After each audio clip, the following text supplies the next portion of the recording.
Друзья, всем привет из Гондураса! Всем огромный привет! Вы на канале Big Trip Vlog. И в этом выпуске мы прогуляемся по древнему майянскому городу, который называется Капан.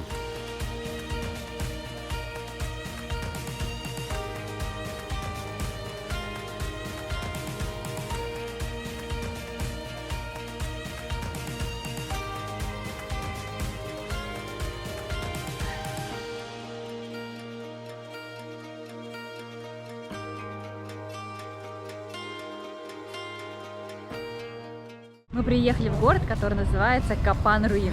С одной стороны, об этом городе знают многие. Здесь находятся знаменитые руины Капан. С другой стороны, добраться сюда – это целое приключение. Мы ехали с острова Роатан практически целые сутки. Мы выехали с острова Роатан из того отеля в 4 часа утра и приехали сюда только в 10 вечера. Почему так, я объясню.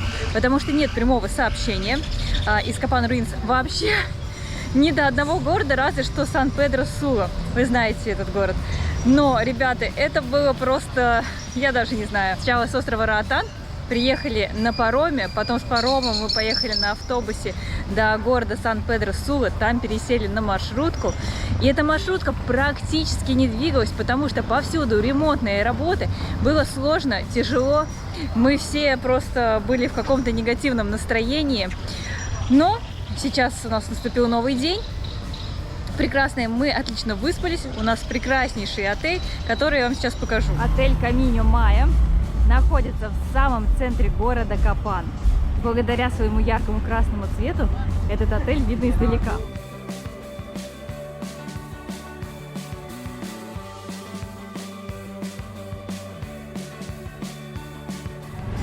Он тоже, дружочек, хочет в отель. Но животными сюда нельзя.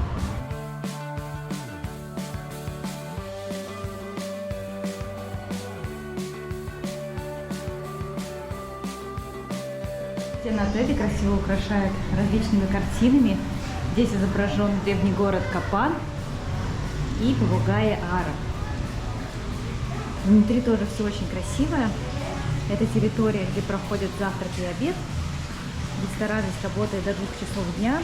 Совсем скоро мы будем здесь завтракать.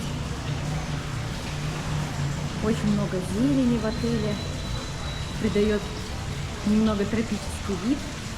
Здесь также находится шикарный бассейн. Я думаю, должны получиться красивое фото со 2-го этажа, если кто-то будет фотографировать. А вы будете купаться в этом бассейне.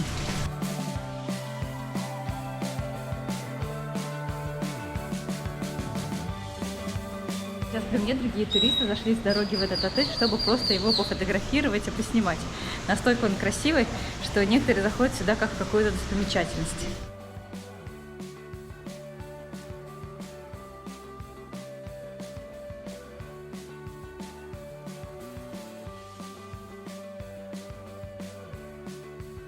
Не менее красивый у нас здесь ресепшн. Нас здесь быстро вчера заселили ночью, заселили. Также здесь можно отдохнуть на диванчиках, на креслах. А еще посмотрите, как красиво украшен вход у комнаты. Сверху мы видим подсолнухи, справа скульптуру. Подсолнухи. Здесь часто выращивают подсолнухи, и даже есть поля, на которые приезжают и фотографируются. А скульптуры, потому что именно в археологическом комплексе они находятся, и этот город ими знаменит. Наш номер находится на 3-м этаже. Все этажи украшены картинами, скульптурами, цветами. Просто красота. И сейчас мы пройдем в наш красивый номер. Здесь он находится. Я просто в восторге от нашего номера. У нас кровать king size размером, красивые картины, придают хорошее настроение, прикроватные тумбочки удобные, также есть будильник. А матрас кровати настолько удобный, что мы хорошо выспались после такой сложной дороги. Помимо этого, у нас здесь есть еще отдельная зона с 2 креслами, журнальным столиком. Также есть и рабочий столик. Приносит каждый день чистую водичку в кувшине. Зеркало. Я обожаю, когда есть зеркала в комнате, потому что это значит, что номер, во-первых, просторный, а во-вторых, то, что это зеркало не будет запотевать, как это происходит в ванных комнатах. Поэтому здесь можно нанести косметику и на себя полюбоваться. Также у нас есть большой телевизор, холодильник, Для любителей кофе можно его заваривать по утрам, по вечерам, потому что здесь очень много фильтров. Есть и сам кофе, ну и есть еще чай, сахар, поэтому можно наслаждаться горячими напитками. Все вещи можно хранить в специальном отделении, в открытом шкафчике. Здесь есть вешалки, сейф. И что удобно и важно, это, конечно же, гладильная доска и утюг. Ну и, конечно же, в нашем номере есть кондиционер, потому что в Капан Руинс очень жарко. Пройдем в самую светлую комнату, это душевая, потому что здесь выходит окно на улицу, а не в коридор. Здесь также есть зеркало, есть специальное зеркало для нанесения косметики. Конечно же, у нас есть и шампунь, и мыло, маленькие полотенчики для лица, также вкусно пахнущее мыло, ну и, естественно, унитаз и душевая. Горячая, холодная вода, все это присутствует и работает без проблем. В полном восторге от бассейна, потому что здесь вода с подогревом, поэтому можно и в жаркую погоду здесь немножко охладиться, и в прохладную, наоборот, согреться.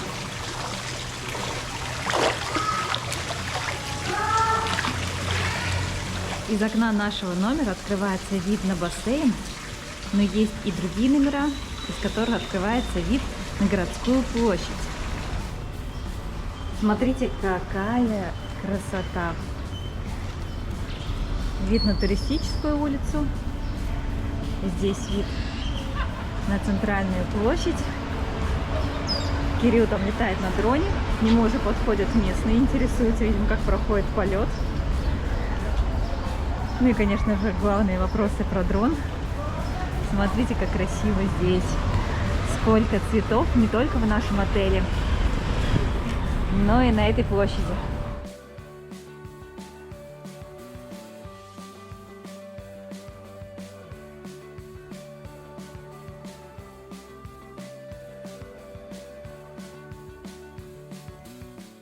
Пришли на завтрак. У нас утром отключили электричество, точнее электричества нет вообще во всем городе, но в этом отеле есть генератор, они его включили, и у нас все работает. Это, конечно, спасение, потому что иногда бывает такое, что когда отключают электричество, сразу же и завтрак недоступны, и горячей воды нет. Здесь есть абсолютно все, поэтому мы пришли на завтрак и выбрали один завтрак ранчера, это такой местный завтрак, и один американский. Выходим из нашего отеля, сразу же попадаем на небольшую ярмарку местных мастеров.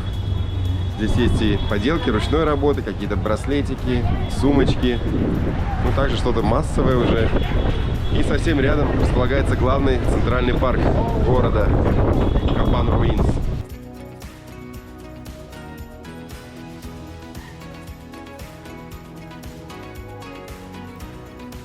Сейчас мы проходим один из символов этого города, попугай Ара.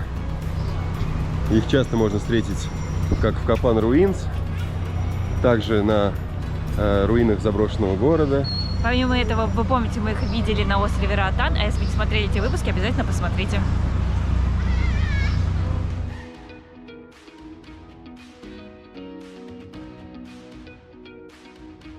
Главную площадь также украшает белоснежная церковь Сан-Хосе-Абреро, куда мы с вами сейчас заглянем. Сегодня в церкви проходит воскресная служба. Практически нет свободных мест. И самое интересное то, что прихожане поют песни под живую музыку.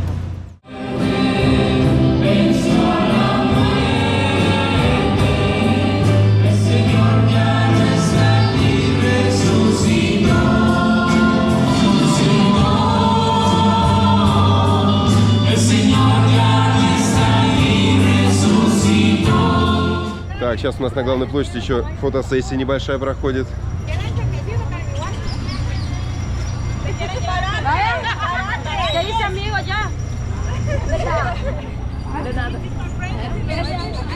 Небольшая фотосессия с фанатками футбольного клуба «Арсенал».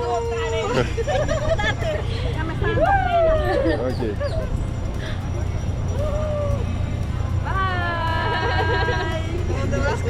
Город Капан Руинс совсем небольшой, находится в 20 минутах езды от границы с Гватемалой на северо-западе Гондураса, а также в 15 минутах ходьбы от главной достопримечательности, от археологического комплекса Капан, куда мы с вами и направляемся.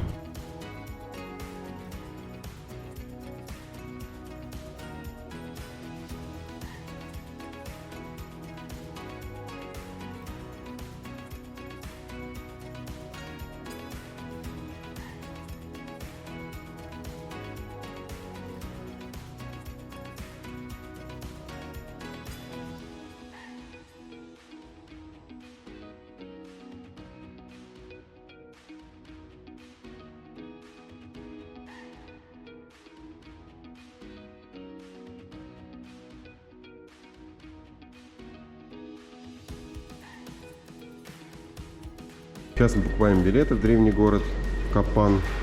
Стоимость сам парк $20 с человека. Отдельно приобретаются билеты, если вы хотите посмотреть туннель, $15. И два различных музея по 10 и по $5 соответственно. Мы с вами приобретаем билеты в парк по $20 и взяли еще один билет в туннеле. Кто-нибудь из нас с Томочкой сходит, поснимает, покажет вам, расскажет. Ну, хочу сказать, цены, конечно. Вы знаете, все, что принадлежит ЮНЕСКО под защитой, все обязательно очень дорого. Сейчас мы в парке изучаем карту, где мы находимся, куда мы пойдем. Видим, что территория достаточно обширная, большая. Также здесь есть еще отдельный плакат с птицами, которые здесь водятся. Главное из них это вот Скарлетт Макао. Капан — это самая важная культурная достопримечательность Гондураса. С 1980 года является объектом всемирного археологического наследия ЮНЕСКО. Древний город Капан был могущественным городом майя наряду с Чичен-Ицей в Мексике и Тикалем в Гватемале. Также, гуляя по древнему городу, нужно поглядывать наверх, чтобы увидеть красивых попугаев, которые очень часто либо прилетают, либо просто вот сидят на деревьях. Здесь для них построили специальный домик даже.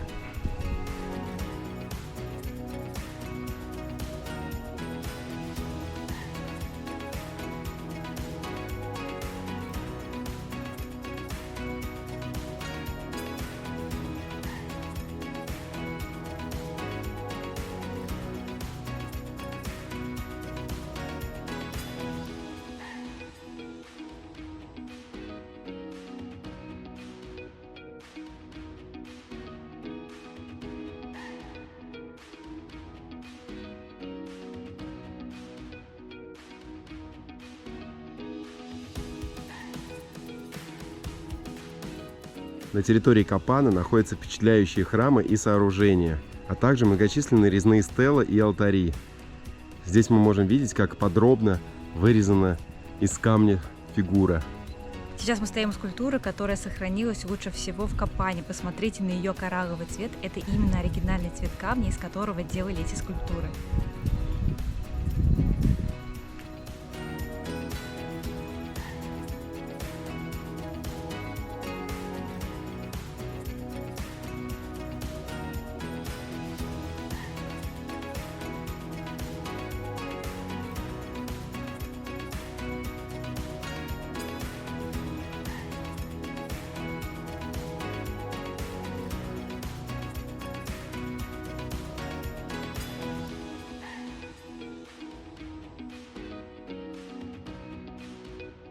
На территории достаточно большого пространства, которое называется Гранд Плаза или Главная площадь, есть множество фигур, к которым можно подойти, полюбоваться резьбой, но они ограждены проволокой, чтобы посетители не могли их трогать.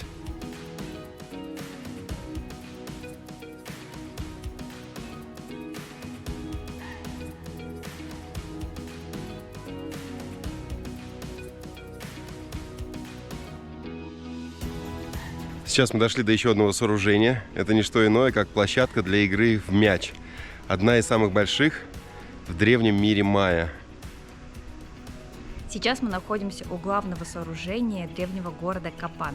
Это лестница с иероглифами. Здесь их более 1200. Высота этой лестницы составляет 28 метров, а ширина 63 ступеней 10 метров.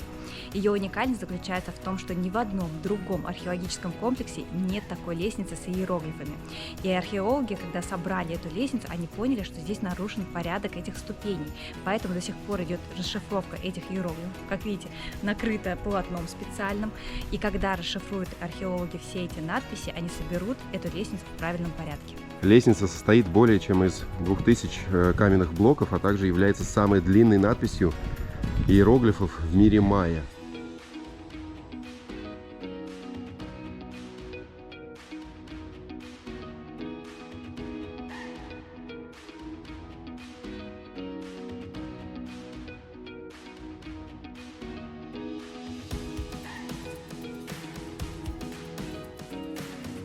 Большинство сооружений, как я уже говорил, огорожено проволокой, но на некоторые пирамиды также можно подняться совсем невысоко. Можно потрогать эти камни, посмотреть на кладку.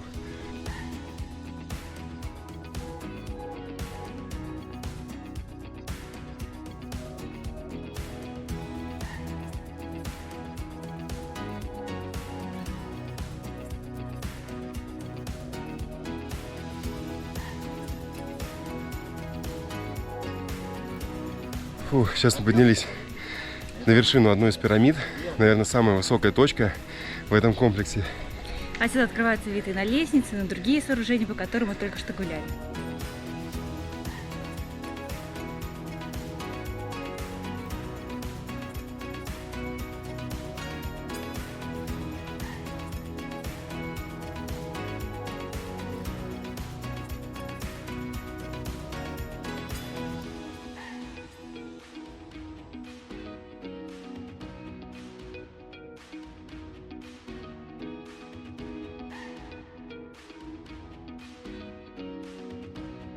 Еще одна площадь с интересными сооружениями называется либо Королевская резиденция, либо второе название более загадочное – кладбище. Все благодаря тому, что здесь были найдены останки и скелеты королевских семей. Всего здесь было 25 зданий.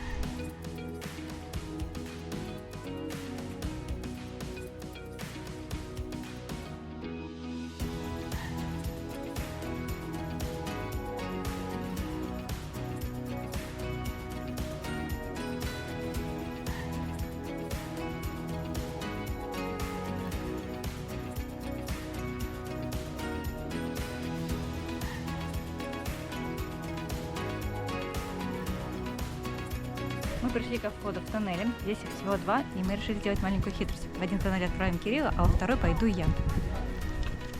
На карте отмечено 2 туннеля, один маленький, куда я отправлюсь, а во второй большой отправим Томочку. Вход получается здесь же, но выход уже из туннеля будет на выходе из комплекса.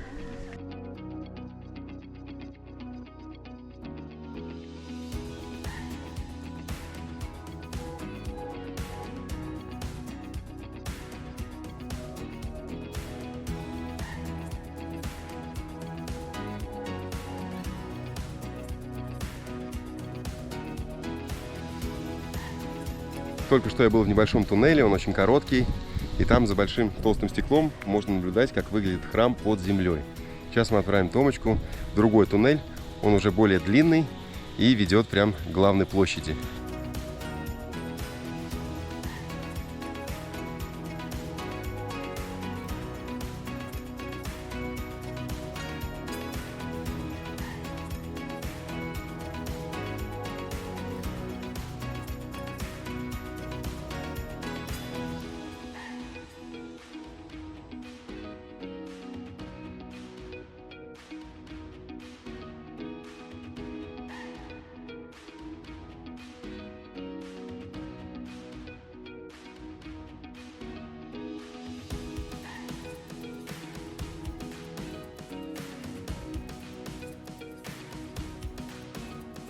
Нам с Кириллом вдвоем разрешили спуститься по одному билету во второй туннель Ягуара. Прогулка заняла примерно 5 минут. Там были различные наскальные рисунки, которые вы также можете увидеть и в музее под открытым небом.